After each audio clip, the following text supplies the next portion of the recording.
रवि और उसका दोस्त समीर एक लंबी यात्रा के बाद रात बिताने के लिए एक पुराने होटल में रुके। होटल बहुत पुराना और सुनसान लग रहा था, लेकिन वे थक चुके थे, इसलिए वहीं रुकने का फैसला किया।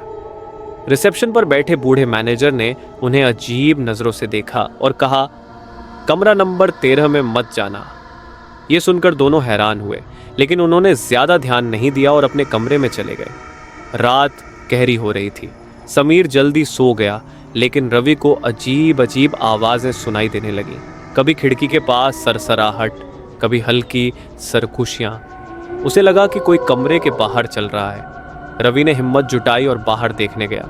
गलियारे में हल्की रोशनी थी, लेकिन कोई नजर नहीं आ रहा था। तभी उसकी नजर कमरा नंबर 13 के दरवाजे पर पड़ी, जो हल्का सा खुला हुआ था।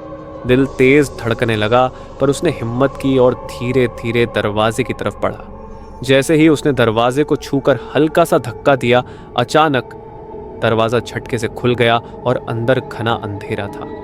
रवि ने डरते डरते अंदर झांका। कमरा पूरी तरह खाली था, लेकिन वहां की ठंडी हवा और अजीब सी गंध ने माहौल को डरावना बना दिया। अचानक उसे कमरे के कोने में एक परछाई हिलती हुई दिखी। वो घबरा कर पीछे हटा, लेकिन तभी दरवाजा अपने आप तेज आवाज के साथ बंद हो गया। बाहर खड़ा समीर दरवाजे की आवाज सुनकर जाग गया और दौड़ कर आया। वह जोर जोर से दरवाजा पीटने लगा। रवि, दरवाजा खोलो, अंदर। रवि की सांसें तेज हो गईं। उसने महसूस किया कि कोई उसे देख रहा है। एक धीमी मगर डरावनी फुसफुसाहट उसके कानों में गूंजी। तुम यहां नहीं आना चाहिए था। रवि ने पूरी ताकत से दरवाजे को धक्का दिया और किसी तरह बाहर भाग निकला। वह हांफते हुए समीर के पास पहुंचा। होटल मैनेजर दौड़ कर आया और गंभीर आवाज में बोला, मैंने तुमसे कहा था कमरे में मत जाना। डर और हैरानी में दोनों दोस्त जल्दी से अपना सामान उठाकर होटल से निकल गए। पीछे मुड़कर देखा तो कमरा नंबर 13 का दरवाजा फिर से धीरे धीरे खुद ब खुद बंद हो रहा था।